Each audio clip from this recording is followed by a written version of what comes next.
Welcome back. This is Eric Smith, 5 Reasons Sports contributor, co-host of a new podcast called Scouting the Fins, which is available under 5 Reasons Sports and 3 yards per carry. And today we're going to continue the review of the Miami Dolphins 2024 offensive line. Last week we looked at the offensive tackles, doing separate reviews for Teron Armstead, Austin Jackson, and Patrick Paul. And this week, we're going to do work on the guards. I think we can all agree that the guards were not good enough in 2024, and in an ideal world, we would remake that part of the offensive line position room. With that in mind, we're going to look at Rob Jones, Liam Eichenberg, and Isaiah Wynn all together. I really don't like doing videos where we're not sharing film, but since I would like to see upgrades from all of these guys, I'm not putting the time in to do individual film reviews for this video. If that's something you're interested in, there were off-season reviews of each of these guys and 17 videos of weekly game reviews for the offensive line on my channel that you can check out. I'm going to try to keep this short, but there will be a lot of talking and numbers in this video. The grades that I share are not just arbitrary numbers between 1 and 10. They are based on a calculation of grades for each player collected on every play of the 2024 season. So your confidence in my grades should come down to whether or not you trust my ability to decide whether each play should be graded as good or bad. If you're a returning viewer, you've probably already made up your mind there. And if not, please feel free to check out the catalog of videos on my channel, most of which have film reviews where you can see if you agree with how I view the plays or not.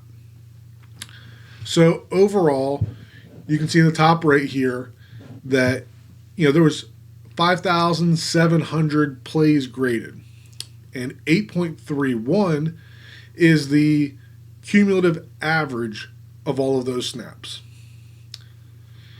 All 3 of the guards were pretty similar in their grades, and they were all below average. When we look at the pass blocking, they were very similar. Wynn was a little bit lower, but the limited number of snaps that he had can skew the grades for that. And in run blocking, as we've seen with the tackles, this grading system is not weighted, and players consistently grade better in pass protection than run blocking. Still pretty similar grades. Wynn is a little bit higher here.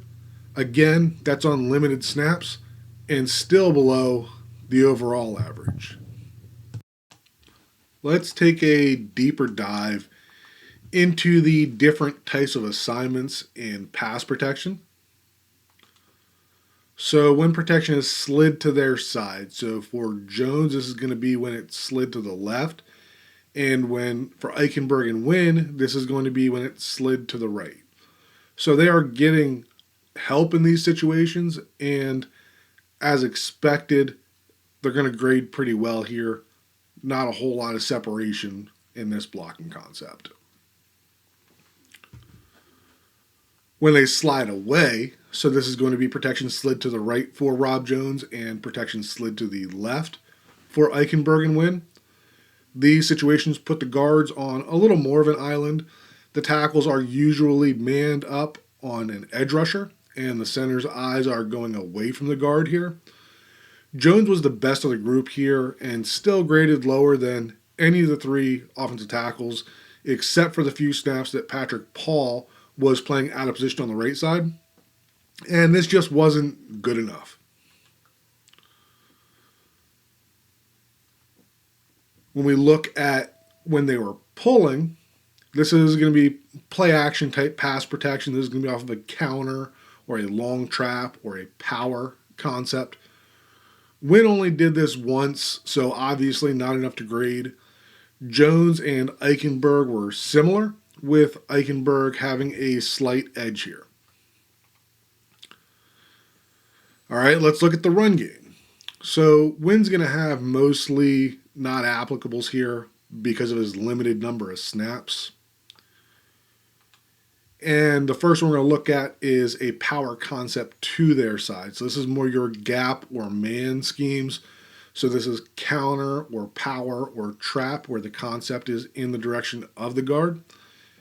This was a surprising area for Rob Jones, coming in with one of the worst grades of any player when we break it down into different types of blocking assignments. Eichenberg, being almost up to the overall average, was also a bit of a surprise for me here. Outside zone to their side. I think a lot of people view outside zone as needing linemen that can get out and run in space. But the reality is that a lot of times it's more about how a lineman can, be quick in a phone booth, especially for interior linemen. It's not about how quickly they can beat the defender to the sideline. It's more about the ability to win with short area quickness, cut off a first level defender, or to quickly work through a combo to cut off a linebacker.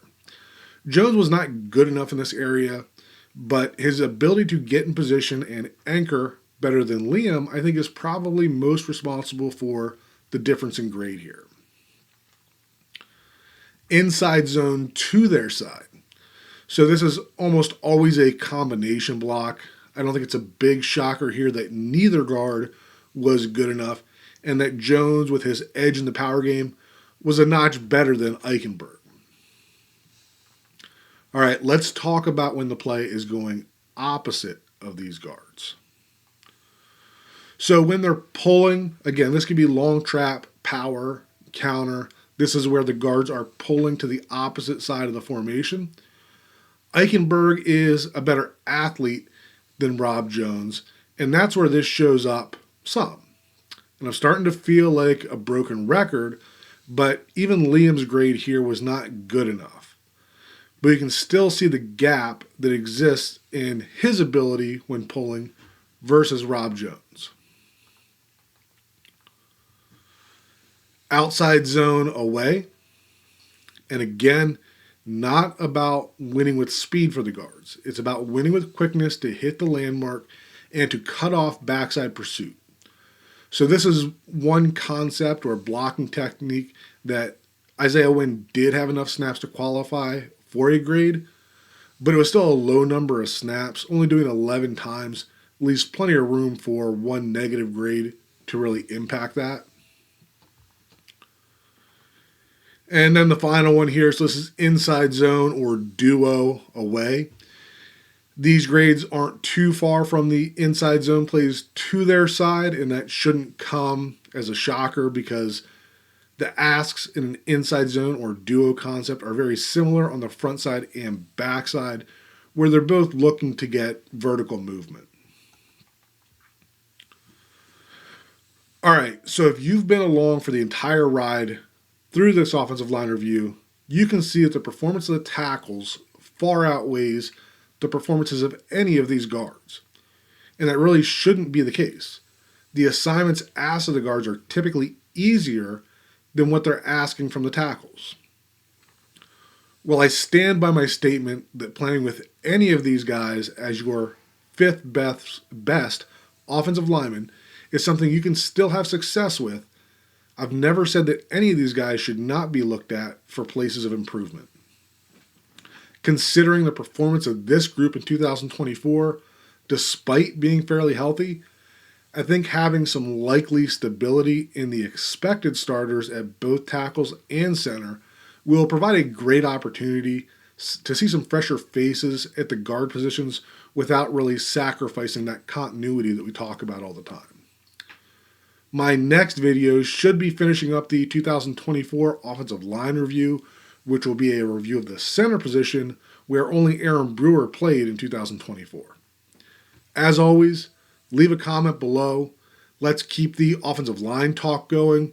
Feel free to come find me on X under @OLCoachSmith63, where I share a lot more opinions and film breakdowns. And as always, thanks for watching, and we'll talk again soon.